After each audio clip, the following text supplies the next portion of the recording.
सबको पता है कि मैं लूरियान का फास्टर ब्रदर हूं और मैं उसका सबसे लॉयल परसुअर भी हूं। मेरे अब्रॉड जाने से पहले उसने मुझे किस किया और कहा जैसे ही मैं वापस आऊंगी मैं तुमसे शादी कर लूंगी। मैंने उस पर यकीन किया जब तक मैं जल्दी वापस नहीं आ गया। फुल मून बैंकट पर जो वो और मेरा बेस्ट फ्रेंड अपने बच्चे के लिए कर रहे थे, मैंने उसे अपने बेस्ट फ्रेंड के सामने स्नियर करते हुए सुना। वह सिर्फ एक बोरिंग बैकअप है, बस इतना ही। उसी वक्त मैंने फैसला किया कि मैं इस मौके का इस्तेमाल उसके साथ हमेशा के लिए टाइस कट करने के लिए करूंगा। मैं प्राइवेट रूम के बाहर खड़ा था। दरवाजे की दरार से मैंने उनकी कन्वर्सेशन साफ और जोर से सुनी। एक ठंडक मेरे पूरे शरीर से गुजरी। किसी ने नोटिस नहीं किया कि मैं वहां खड़ा था। अंदर कन्वर्सेशन चलती रही। फॉस्टर ब्रदर की अफेक्शन को इतने सालों तक एंडोर करने के लिए मजबूर होना पड़ा। हमारी रुआ कितनी मिजरेबल रही होगी।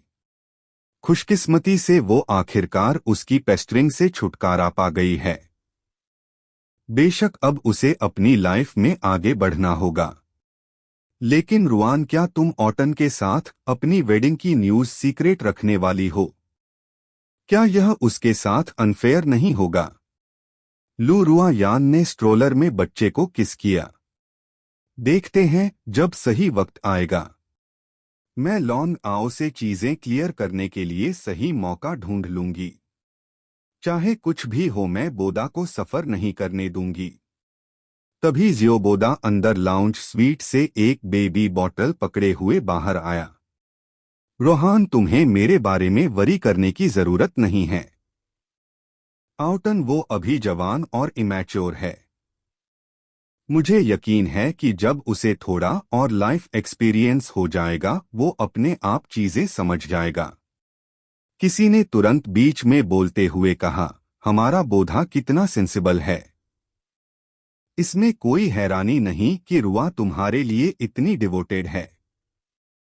अगर मैंने बोधा जैसे पति से शादी की होती तो मैं हर दिन हंसते हुए उठती। बिल्कुल बिल्कुल, भले ही लॉन्ग आवर और बोधा बेस्ट फ्रेंड्स हैं। आशा ने बोध की ग्रेस का आधा भी कैसे नहीं सीखा। वो अपने 20 जमे हैं, फिर भी वह एक जॉइंट बेबी की तरह अनइंग है। रूम लाफ्टर के शोर से गूंज उठा। दरवाजे के बाहर मेरा दिल बैठ गया। वो धड़कना बंद होने ही वाला था। वो सही थे। जियोडा और मैं 10 साल से ज्यादा से बेस्ट फ्रेंड्स थे। मेरे अब्रॉड जाने से पहले मैंने खास तौर पर उससे हेल्प मांगी थी कि वह रुआन पर नजर रखे। जियोडा तब बिना किसी हेजिटेशन के मान गया। उसने अपना सीना ठोका और प्रॉमिस किया कि वह मेरे लिए मेरी स्वीट हार्ट का ख्याल जरूर रखेगा। लेकिन 1 साल बीत गया और उनका बच्चा पहले ही 1 महीने का है। मैंने कभी नहीं सोचा था कि सोप ओपरा प्लॉट क्लीशे जहां बेस्ट फ्रेंड आपकी वुमन को चुरा लेता है, मेरे साथ सच में होगा।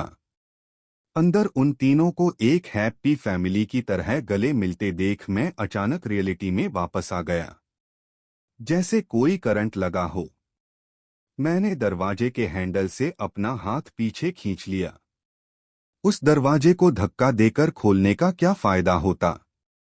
इस वक्त मेरे पास लू रुआयान और जियोडा से सवाल करने का हक भी नहीं था।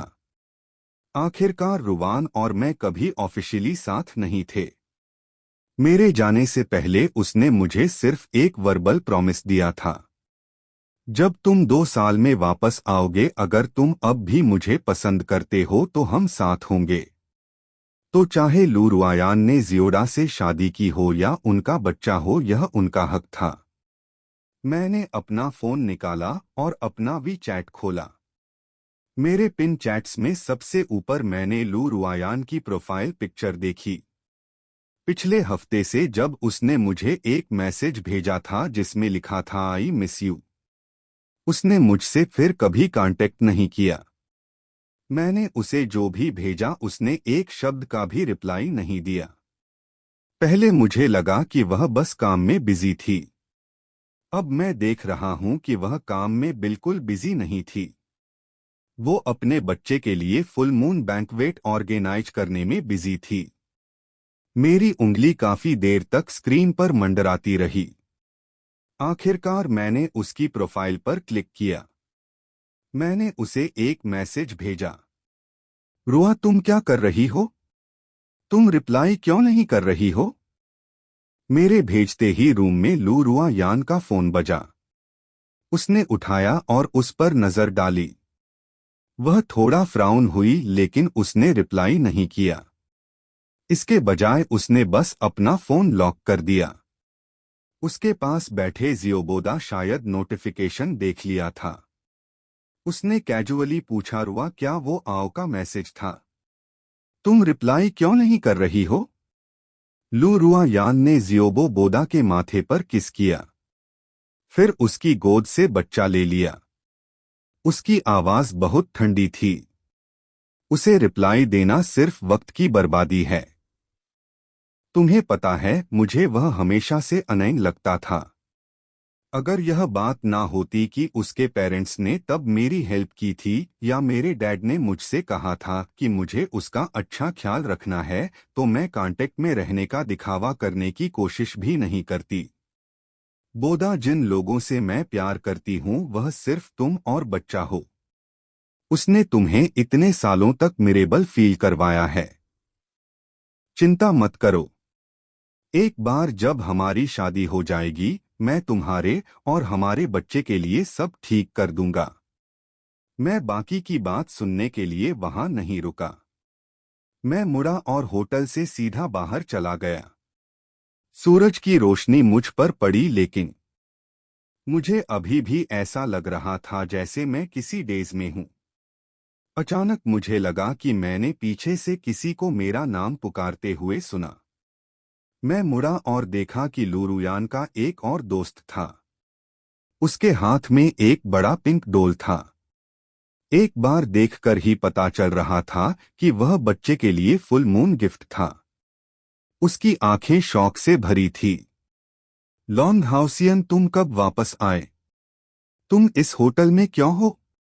कहीं तुम? उसने अपनी बात पूरी नहीं की, लेकिन मुझे पता था कि वह क्या पूछना चाहता था। मैंने कुछ देर के लिए अपने होंठ भी लिए। मुझे समझ नहीं आ रहा था कि क्या कहूं। मैंने सवालों को इग्नोर करने का फैसला किया। एक कैब बुलाई और चला गया। टैक्सी में बैठकर बाहर धुंधले होते नज़ारों को देखते हुए मुझे आखिरकार उस कड़वे सच का एहसास हुआ।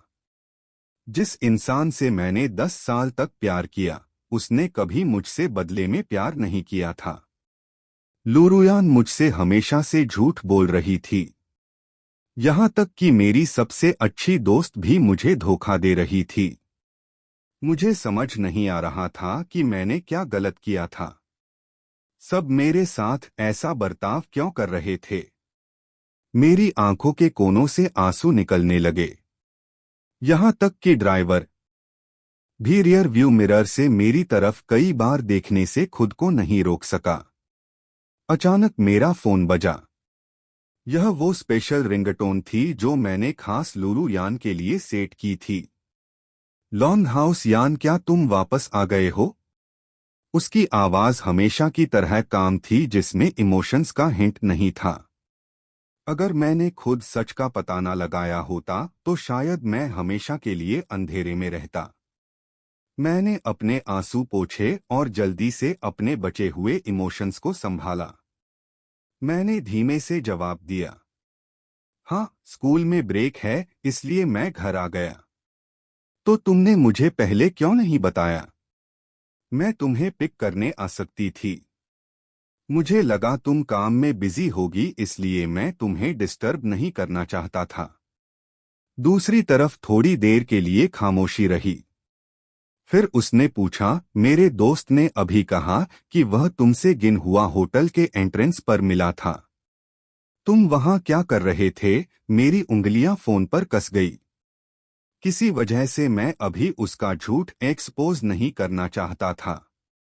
इसलिए मैंने कहा, मैं एक दोस्त से मिल रहा था। मैंने अपने आप से सोचा, अगर वह अभी आगे बढ़कर मुझे सच बता दे तो मैं उसके धोखे को माफ कर दूंगा और उसके लिए एक असली ब्रदर बनकर रहूंगा। लेकिन रियलिटी ने मुझे फिर से डिसपॉइंट किया। जब लूरू यान ने मेरा जवाब सुना तो ऐसा लगा जैसे उसने आखिरकार रिलैक्स किया। फिर घर जाओ, मुझे यहाँ कुछ चीजें हैंडल करनी है और मैं अभी नहीं आ सकती। जैसे ही काम खत्म होगा मैं तुमसे मिलने आऊंगी। इसी के साथ उसने फोन हैंग अप कर दिया। शाम तक लूरू यान आखिरकार जल्दी में घर पहुंची। उसने वो फॉर्मल ड्रेस पहले ही चेंज कर ली थी जो उसने बैंक्वेट में पहनी थी। लेकिन मुझे अभी भी उससे बेबी फार्मूला की भारी सेंट आ रही थी। यह देखकर कि मैं उसे घूर रहा हूं, वो जल्दी से मुस्कुराई और बोली, अवान तुम मुझे ऐसे क्यों घूर रहे हो? हमें अलग हुए सिर्फ 1 साल हुआ है। क्या तुमने मुझे इतना ज्यादा मिस किया? इस बार तुम्हारी वेकेशन कितनी लंबी है? तुम्हें वापस कब जाना है? उसके सवाल सुनकर मैंने अपनी मुट्ठियां भी ली। मैं अभी अभी आया था और वह पहले से ही मेरे जाने की उम्मीद कर रही थी। क्या वह डर रही थी कि मैं उसके हैप्पी फैमिली को बर्बाद कर दूंगा जो उसने गियोडा के साथ बनाया था? मैं बोलने ही वाला था जब अचानक मेरी नज़र उसकी कलाई पर पड़ी। हालांकि उसने इसे घड़ी से ढका हुआ था, फिर भी मैं देख सकता था कि उसकी कलाई पर उसने किसी वक्त एक रेड रोज टैटू बनवाया था और रोज गियोडा का निकनेम था। उसके सारे सोशल मीडिया अकाउंट्स का हैंडल भी रोज ही था। जो शब्द मैं कहना चाहता था मैंने वापस निगल लिए। उस रोज की वजह से मेरे सारे फैंटेसीजस खत्म हो गए। जाहिर है मेरे विदेश जाने से पहले लूरू यान ही थी जिसने मुझसे प्रॉमिस किया था। वो वही थी जिसने मैन और वुमन के बीच की बाउंड्रीज को इग्नोर करके मुझे किस किया था। और वह वही थी जिसने नशे में मुझसे अपने प्यार का इजहार किया था। और वह वही थी जिसने किसी और लड़कों को मेरे करीब नहीं आने दिया था। लूरू यान ने जो कुछ भी किया था उसने मेरे लिए अपने फीलिंग्स को कंट्रोल करना नामुमकिन कर दिया था। लेकिन अब जब मैं इतना गहरा डूब चुका था तो वह मुझे बताना चाहती थी कि यह सब सिर्फ मेरी तरफ से था। मैंने उसकी आंखों में देखा और कहा, सीरियसली लूरू यान, हम साथ बड़े हुए हैं। तुम्हें पता है कि मैं तुम्हारे बारे में क्या फील करता हूं? लूरुयान बिल्कुल अनबॉदर्ड दिखी। चिंता मत करो, मैं तुम्हारे वापस आने का वेट करूंगी। वो जवाब सुनकर अचानक मैं हंस पड़ा। अब भी लुयान मुझसे झूठ बोल रही थी। उसने नोटिस किया कि मेरा मूड कुछ ठीक नहीं है। लुयान की आंखें धुंधली हो गई। उसकी आवाज में नर्वसनेस की हल्की झलक थी। अवान, क्या बात है? ऑटन, मैंने अपनी नजरें धीरे से नीचे कर ली। मैंने अपना सर हिलाया। कुछ नहीं, बस मैं सच में बहुत खुश हूं। बस इतना ही। सिर्फ तभी लुयान ने राहत की एक लंबी सांस ली। जब तक तुम खुश हो मैं तुम्हारी वापसी को सेलिब्रेट करने के लिए अभी तुम्हें डिनर पर बाहर लेकर जा रही हूं।